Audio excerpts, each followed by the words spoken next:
भरत जी, आज आपने पत्रकारों को यहाँ पर आमंत्रित किया है, क्या स्टैंड को लेकर आप आज आपने हमें यहाँ पर बुलाया है?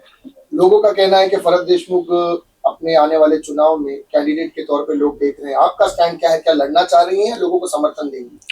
सबसे पहले तो मैं आप सभी का शुक्रिया अदा करूंगी कि आपने अपने कीमती समय और इतने जो बिजी शेड्यूल जो सभी का चल रहा है आगामी इलेक्शन को लेके, उसमें आप सभी यहाँ आए और आपने हमारी बात लोगों तक पहुँचाने के लिए जो ये एक पहल की है, उसमें मैं आप सभी का शुक्रिया अदा करती हूँ। साथ ही आप इस रिलेटेड, चुनाव से रिलेटेड जो जो भी मुद्दे हो गए, आज मैं आपके चैनल के माध्यम से लोगों तक पहुंचाने की कोशिश करूंगी।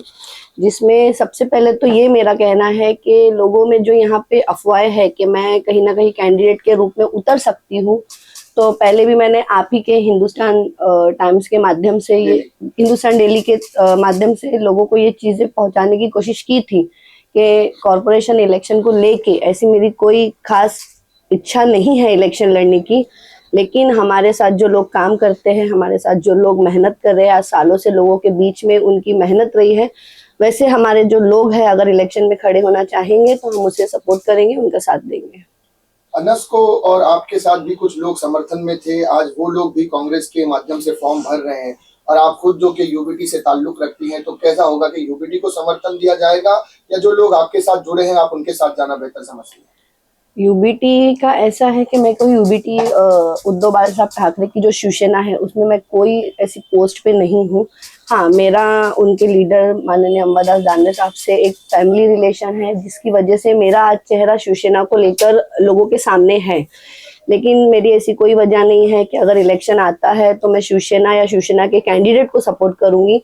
मेरा इस इलेक्शन को लेके यही उम्मीद होगी और मेरी यही चाहत होगी कि शिवसेना हो, कांग्रेस हो, राष्ट्रवादी हो या समाजवादी हो या और कोई पार्टी हो या इंडिपेंडेंट कैंडिडेट हो, मुझे जो लगेगा कि ये इंसान लोगों के बीच में रहता है, ये इंसान लोगों की समस्याओं को समझ सकता है और ये आने वाले वक्त में अच्छा एक कॉर्पोरेटर बन सकता है, मैं वैसे लोगों के साथ रहना हमेशा पसंद करूंगी। ये भी जानना चाहेंगे कि यहाँ पर जो है देखा जाए तो यहाँ पर चीता गेम में आप काफी टाइम से लोगों के साथ रहकर उनका काम करिए, तो क्या कौन से वार्ड में आप काम करेंगे? वार्ड नंबर 145 या वार्ड नंबर 143 या दोनों ही वार्ड में आप जो है जो भी कैंडिडेट्स होगा उसके लिए आप सपोर्ट करने के लिए हाजिर रहेंगे? मेरा काम सिर्फ आपको बता दूं कि चीता कैंप तक सीमित नहीं है।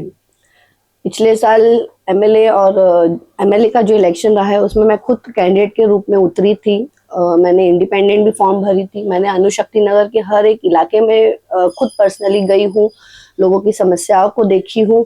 बेशक हमारी ऑफिस जो है ये चिता कैंप के एक इलाके में है, लेकिन हम सिर्फ चिता कैंप में ही नहीं काम करते हैं, हम पूरे अनुशक्ति नगर में काम करते हैं।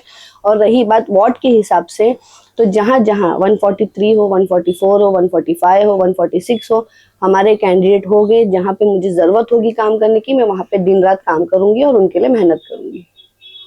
तो यानी आप ये स्पेसिफिक नहीं है कि आप किसी पार्टी के कैंडिडेट को सपोर्ट करेंगे, बल्कि आप उस वक्त ये डिसाइड करेंगे कि कौन सा कैंडिडेट जो कैपेबल है उसके हिसाब से आप जो है फैसला करेंगे और उस कैंडिडेट के लिए आप सपोर्ट करेंगे। बिल्कुल, ये कॉर्पोरेशन इलेक्शन जो होता है ये एक पर्सनली फेस पे होता है।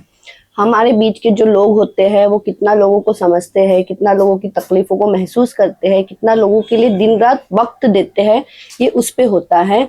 और जहाँ तक कि मेरी नज़र है, अल्हम्दुलिल्लाह हमारी जो सोच रही है, हम एक सामाजिक संगठन रहे हैं, हमारी ये पूरी कोशिश रही है कि हम लोगों की मदद कर सके, लोगों के काम आ सके। हम कोई राजनीति नहीं कर रहे हैं, हम कोई पैसे कमाने आने बैठे हैं, हमें फाइनेंशियली स्ट्रांग नहीं होना है, हमें लोगों के दिलों पर राज करना है, हमें लोगों के दिलों में अपने लिए मोहब्बत जगानी है। और मेरे साथ जो लोग हैं मेरी ये सोच को बखूबी समझते हैं, उस पर बाकायदा वो ऐसे ही लोगों के बीच में काम कर रहे हैं। तो ऐसे लोगों को चुन के लाना चाहिए, यही मेरी उम्मीद है और यही मेरी कोशिश रहेगी।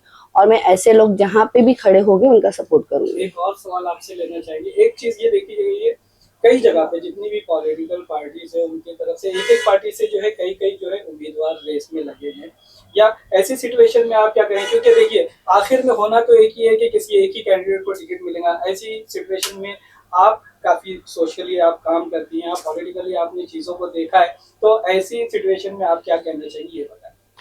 देखिए, तो पार्टी का डिसीजन है कि वो किस कैंडिडेट को अपने कैंडिडेट के रूप में देखना चाहती है। अभी जाहिर सी बात है, इलेक्शन आएगा तो हर कोई इच्छुक होता है, वो फॉर्म भरेंगे, लेकिन ये तो पार्टी डिसाइड करेगी कि वो कहाँ और किस कैंडिडेट को देना चाहती है। लेकिन मैं ये पूरी दुआ करती हूँ कि जो हमारे लोगों ने जहाँ से भी फॉर्म भरे हैं, इंशाल्लाह उन्हें टिकट जरूर मिलेगी। भरत जी, मेरा एक सवाल रहेगा लेकिन थोड़ा उलट है। जैसे कि अभी आपने कहा बार बार कि मैं काम कर रही हूँ और जो काम कर रहा है उन लोगों को मैं सपोर्ट करूँ, लेकिन जब बाकी जो फील्ड पे अभी ऑलरेडी है वो लोग, हर कैंडिडेट हो या कोई सोशल एक्टिविस्ट हो या सोशल वर्कर हो, तो वो एक ही चीज बोल रहा है कि मैं काम कर रहा हूँ। तो चीता के में काम दिखाई क्यों नहीं दे रहा? अभी ये तो यहाँ की जनता अच्छे से पता लगा सकती है और उन्हें जवाब दे सकती है। जैसे मैं यहाँ पे आई हूँ, मैंने तो यहाँ पे जब से लोगों की सिर्फ समस्या ही देखी हूँ, चाहे वो एजुकेशन को लेके हो, खड्डे से लेके हो, हॉस्पिटल को लेके हो, अवेयरनेस, इन चीज़ों का यहाँ पे मुझे कम दिखा है। कुछ दिनों पहले ही यहाँ पे खड्डे की वजह से एक मासूम बच्चे की जान चली गई थी, जिसमें सभी को पता है कि हमने उसमें आवाज़ भी उठाए थे, प्रोटेस्ट भी किए थे, और आज तक के उसका कोई रिजल्ट नहीं निकला है। आज तक के आप देखोगे बाहर रास्तों की क्या हालत है। हर साल ये चीज़ होती है कि रमज़ान आता है, और ऐसे कई रमज़ान मेरी ही नज़रों के सामने से निकल गए कि अब तक रोड यहाँ पे प्रॉपर नहीं बन पाया है। हॉस्पिटल्स में कुछ फैसिलिटी नहीं है महिलाओं के लिए।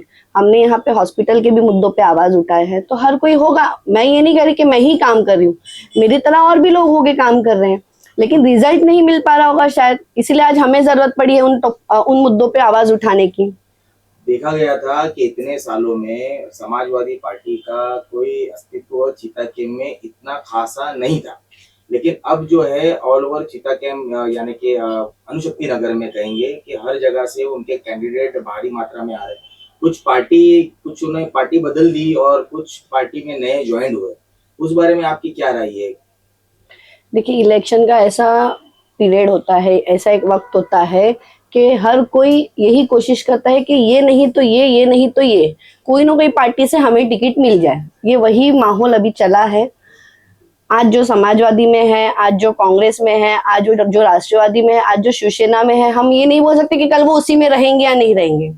ये सिर्फ इलेक्शन वक्त का एक माहौल है, जिसे मैं नहीं चाहती कि मुझे इस पे कोई बात करना चाहिए, क्योंकि एक पार्टी रिलेटेड हो जाएगी। और मैं बार बार आप लोगों को यही कहती हूँ कि मैं मेरी एक संगठन चलाती हूँ, मैं सामाजिक काम करती हूँ, और मुझे उसी पे ध्यान देना है और उसी पे फोकस करना है।